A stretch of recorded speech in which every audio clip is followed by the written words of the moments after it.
and gentlemen, is why I think Barcelona has an up. Dude, you're gonna miss a game. Come on, man. Let's go. Come on. Opportunity? What?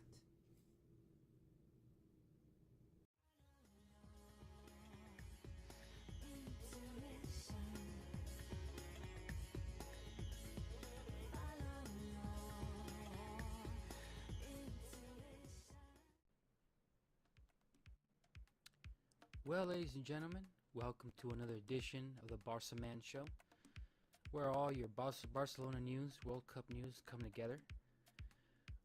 Today is going to be a little different. I have put together a starting 11 for the World Cup. These are players that I thought are worthy to mention, are worthy to be put into the World Cup. Now, you might have a different opinion as to what player should be in this lineup. That's fine. Everybody's got their own opinion. But I think I got something that I think most of us would agree with.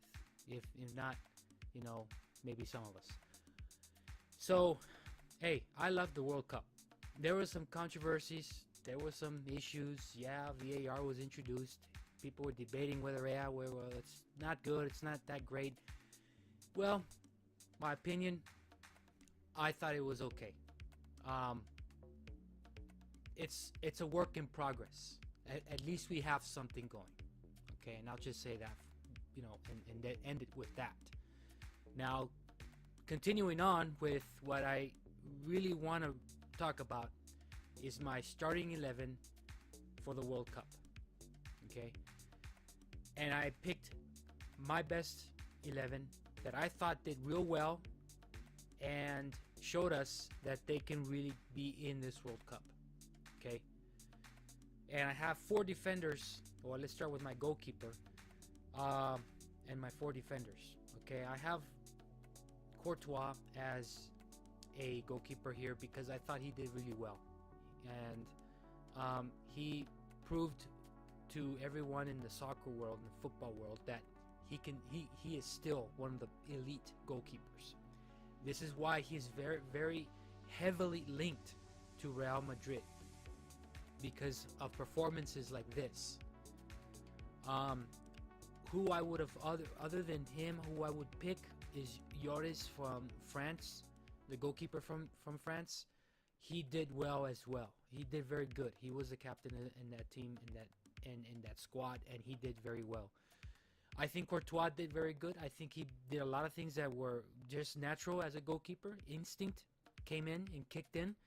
He saved what he could, and he did what he could at the best that he could. Okay, and I'll just leave it at that. I'm not going to take too long about statistics about here, about there. No, I'm just going to say he did a very good job. He impressed me a lot, and this is why he got the Golden Glove, I believe. It was the Golden Glove, yeah. Next to the left of Courtois is Samuel Umtiti. Samuel Umtiti is a Barcelona defender, and he was once again showing me and everyone else as to why this man is such a good defender. He's a French defender, pretty tall, bulky kind of guy. He plays the role of a defender very naturally. He had a header in as a goal. It went inside. I think it was I can't remember. Sorry about that. My mind just went blank. He had a goal. I know that he had a off a set pieces. I believe it was set piece or a corner kick, one or the other. And it shows as to how defenders are not just defenders; they're also goal scorers. And he's one of the prime examples as to why that play happened. And Samuel Umtiti is such a good defender, knows where to be at the right time, backtracks, tackles very well. He does a lot of things that Barcelona love about defending. And Barcelona is a top club, guys. They're going to get top players like him. He is one of the best. He's one of the elite defenders. He knows his position well, and he understands set pieces. And what I mean is when they're ready to give a goal kick or ready to have kick a free kick inside the other side of the goal on the attacking side, Umtiti is there to help out to score a header, usually. So he does very well with that, and he can prove that. To the left of Umtiti, I picked Marcelo. Even though Brazil didn't go too far, I think Marcelo played the best he could in that position as an attacking left winger. Nowadays, defenders are attackers, for the most part. For the majority of the time that you see football, soccer in Europe, these are attackers. Okay, these guys right here, Marcelo and Pavard, these guys can act as wingers. They move forward, they like to attack, get into spaces. They also have the ability to score, and Pavard did that when he attacked. He did have, I believe, one goal, and he was at the right time at the right place. And it just takes a few minutes, it takes quick seconds, and if you have a free shot, defenders can do that. They'll take it, and they also have to be have the ability to be able to defend. And that's one of the hardest things about left backs and right backs, is that when you have those two, they are not just defending, they are attacking. They are really bringing a lot more to the attack than just your regular forwards and wingers and midfielders. They act like midfielders. They act like strikers at times. They act like forwards in set pieces. These are qualities that make club teams the best. That's the secret. Nowadays, that's the secret to completing an elite attack. Those are the things that make an attack elite. Very, very scary if you're defending, because not only do you have to worry about midfielders and strikers, now you have to worry about, if you're against these kind of people, these kind of players in these kind of clubs, you have to worry about right backs and left backs. They are wingers. They are pushing the attack forward, and I mean all the way on the sidelines. So I think Marcelo does that well in Real Madrid, and I think Pavard does that well in the World Cup as well. Moving up, I'm going to go with Hazard as my left midfielder. I think he works very well in that left flank. Very, very creative. He can go up against two defenders, and he will easily find ways to get the ball forward. He has very good feet, and you need very good feet to be along these lines, as well as Mbappe. I'm going to head to the other side of the field. Kylian Mbappe, I can't say enough about this kid. 19 years old. Made an absolute star of himself. He is an absolute beast on the field on that right wing. If he plays a 4-3-3 formation, this is not a 4-3-3 formation, this is a 4-4-2 formation, but he works so well in a 4-3-3 formation because he's able to push and just do his magic. He does dribbling at like Messi does, or Ronaldo. He's able to have explosive speed, which many cannot fall and contain him. He is very hard to contain. As a defender, defenders are always at fear. This guy is a nightmare for defenders. A nightmare. Anybody who plays Paris Saint-Germain is going to have their hands full, because this guy has to be double teamed, even triple teamed, You have to have multiple defenders around this guy, which leads other people around open. And this is why he is a golden nugget, ladies and gentlemen.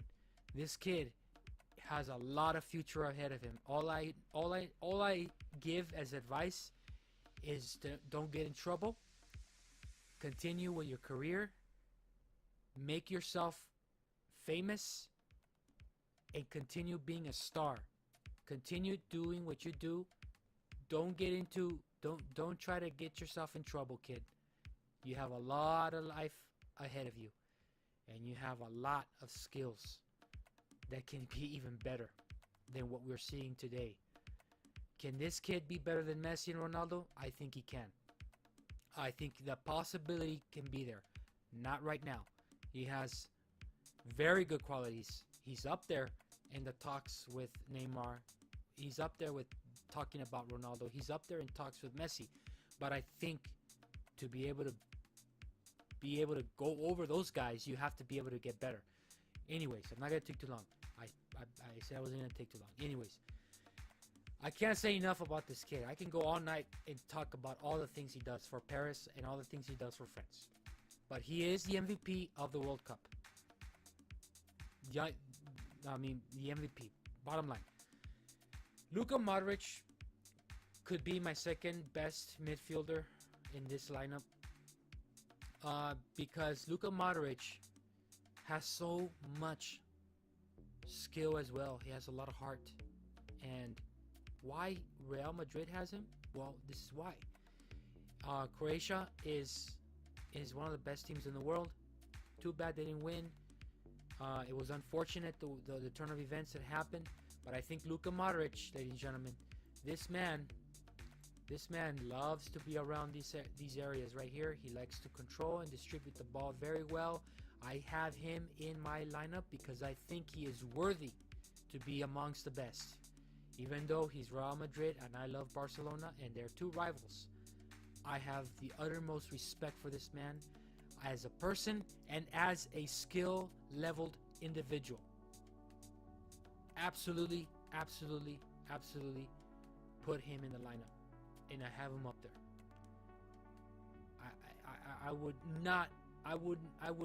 I would pick this guy over arrogance. And there's players like that, if you know what I mean, in the world of football. Coutinho would come in right next to Modric. In between Hazard and Modric would be Coutinho.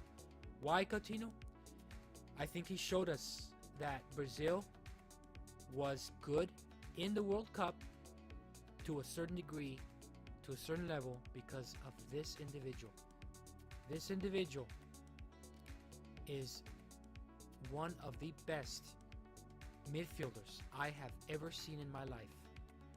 This individual can strike the ball outside the box. He has an unbelievable curve of a foot.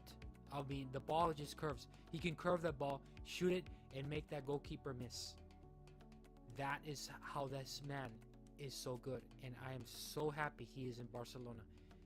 Barcelona bought him from Liverpool, and now, last year, last summer, they bought him. No, it was not last summer. It was this January, the January transfer window. What am I thinking? The January transfer window that happened, and he has 10 goals within January to the end of the season with La Liga.